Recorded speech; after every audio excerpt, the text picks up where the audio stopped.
Hey guys, it's Simon from Card Castle, and today I'm going to be talking about I'm going to be ranking every single Coup card game, card combination with two cards from the main series, not the expansions. So, before we get into this, I need to talk to you about our sponsor. Today's sponsor is Blue Ox. Blue Ox is an amazing energy drink with low amounts of sugar and low amounts of caffeine. It's great for anybody, kids, adults, 90-year-old men, and people who play card games, like me. Anyways, so, now that that's out of the way, let's get into the video. Number 14. Okay guys, so for number 14, the worst card combination you could possibly get in this game, I decided that I would go with the pretty obvious one, two Contessas. What can you do with two Contessas? You can maybe take Foreign Aid if no one else has the Duke, which is unlikely. And you can take income, but you can only coup or take income basically. Sure, you block assassination, but with two Contessas, it doesn't double block anything. It's just one block, and it's just as good as having one Contessa. That's why I put it at the bottom of this list. Number 13. Okay, so for number 13, I decided I would go with Ambassador in Contessa. Now, I know I just did Contessa, but Contessa's kind of like the worst card in my opinion, because like at least Ambassador blocks the captain, and Ambassador can switch out, so you get a new card. So at least you have a chance to get something better. Contessa blocks assassination, but at the same time, like other than that, it's not that helpful. So, Ambassador in Contessa is second on the list. I put this on second to last because although the Ambassador is decent, he's not the best. Even though you can switch him out and get something better, like a Duke, you can also switch him out and get another Ambassador, wasting your turn. Or you can get another Contessa, putting you from 13 to 14 hand. Which is why I believe that it is the worst hand, the second worst hand, in the game. Number 12, Captain and Contessa. So, Captain's a pretty decent card. You can steal two, and it blocks stealing, so like it blocks itself. The problem is 40% of the cards in the deck can also block the captain, so he's not that great. Mix that with the Contessa, who blocks assassination and not much else, and you have for not a great hand. Granted, it's better than a Contessa and a Contessa, or even a Contessa and an Ambassador. It was a hard choice between Contessa and an Ambassador and Contessa and Captain for this spot because they are both pretty bad. But at least an Ambassador can get you something better, but it can also get you something worse, so it's more of a risk. Captain's more solid. So, yeah, that's why this is number 12 on our list. Number 11. Okay, guys, so I think you're noticing a pattern. I really don't like Contessa, and since this is a mostly opinion-based list, which I should have said at the beginning, but I'm too lazy to edit that out, whatever. So basically, I really don't like the Contessa. So, for number 11 on the list, I have Assassin and Contessa. So, the Assassin and the Contessa, the Assassin's actually a really good card as long as your opponent doesn't have a Contessa. The problem is, this actually works decently with the Contessa because it lowers the chances that your opponent will have one if you have one Contessa and you have the Assassin. And it blocks counter-assassination because Assassins don't block other Assassins like Captains block stealing. So it's actually a solid card. Like, the only really bad ones are like 14 through 12. So all these will be solid combinations, just not the best and not the most desirable. And number 10 on the list is the last one with Contessa. So I think it's pretty obvious who this is. So if we've already gone over all three of the other character classes paired up with Contessa, along with Contessa paired up with Contessa, and this one has a Contessa in it, who do you think's going to be in it? It's not going to be a repeat, so I think it's obvious. It's the Duke and the Contessa. So the Duke and the Contessa are two cards that I think don't necessarily merge well together, but since the Duke is good, he gets three coins, and it blocks assassination, cutting off the Duke from getting Coup'd, then you can get a Coup pretty easily and pretty quickly after 3 turns, and have leftovers of 2 coins at the end. So, overall, I think that's why it should be number 10 on our list. Okay, number 9. This is where it's going to hopefully be less competitive, but I'm not sure. Repetitive, not competitive. I'm just weird. Anyways, so I think we're going to start with Ambassador and Assassin. Assassin's a good card as long as they don't have a Contessa, which is anything with a Contessa is in the bottom 10, so they won't be that much of a threat, even with the Contessa.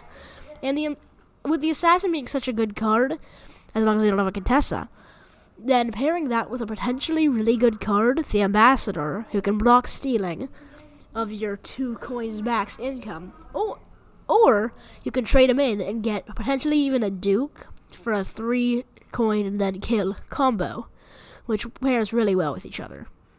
Number 8. Number 8 on our list is the Captain and the Assassin. Now, I know I said it would be less repetitive now, but it turns out that with the Assassin and the Captain, it becomes a lot less repetitive now that I'm using the Captain twice in a row, but that's just a coincidence. It won't happen again, really. So, the Assassin and the Captain is good because, I put this on the list because I thought that the Assassin and the Captain are a really good pair, because the Captain can steal 2, now you have 2, and now you can assassinate with the 2 you started with. So you start with a quick steal and an assassination. Captain's always handy when your opponent can't block you, because you can just keep on stealing, and they'll never gain anything. Number 7, Assassin and Ambassador. Okay, so this is another one with the Assassin, because it's a pretty solid card to make it even to the number 7 spot when there's 14 different combinations.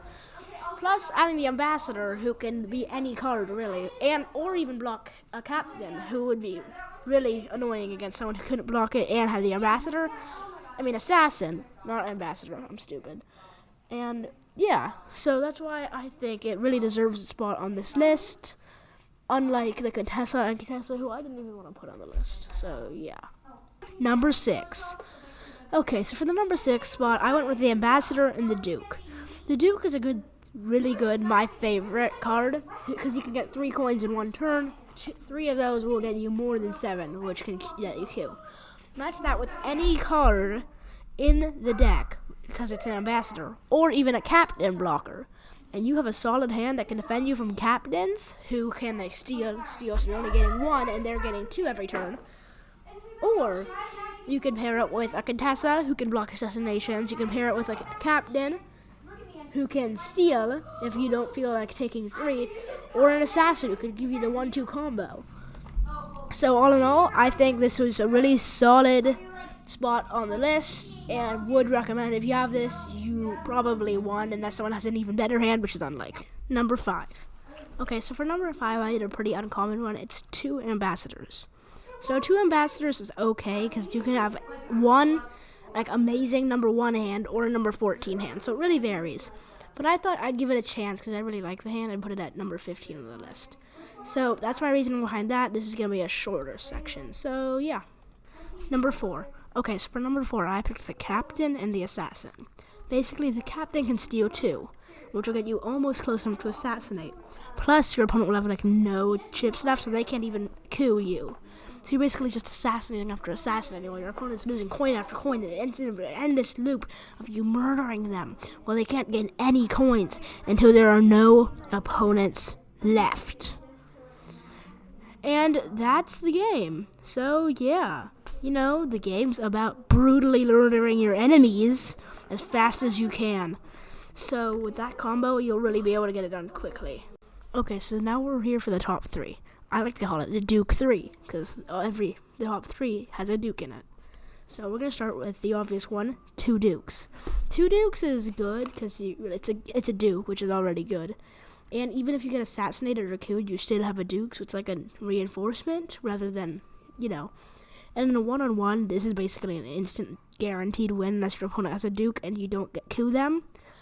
And they go first. So, other than that, or if they have the Assassin, but, Anyways, so, yeah, that's why this is, almost a guaranteed win and number 3 on the list. Number 2. Okay, so for number 2, we have the Captain and the Duke. So, this is good because you can do the same thing with the Duke. Just farm, get 3, get 3, get 3. And when your opponent is about to be able to, succeed, they have the 2 Dukes, baby. They're about to grab their last coins for the coup. You just go, steal. Now they have to do another take 3. And they only end up getting 1 coin around. This is extremely overpowered, and it's kind of insurance because the Captain on his own is good and the Duke on his own is good. So even if one of them dies, they're still fine. Although I'd prefer keeping the Duke over the Captain. That's just my personal opinion, though. And now, ready for number 1. Okay, so here's the number 1 spot on our list. I personally picked the Duke and the Assassin. Now, it might not be the strongest defensively because it doesn't have a Contessa, so I guess it's weak to assassination. But, so are most people because Contessas aren't that great. A Duke and an Assassin can go for the 1-2 combo for a 1 charge up and then a 1 assassination. If you don't have a Contessa, then you're screwed against this combo. That's why I picked it as the number 1. Please don't go in the comments and be like, oh, I disagree, because this is mostly opinion-based. I should have said that in the beginning, but I'm too lazy to edit in now. So, this is mostly opinion-based, so please don't get mad at me. And, I'm new to this, so I have, no subscribers. So, I legitimately need you to subscribe so I can get monetized.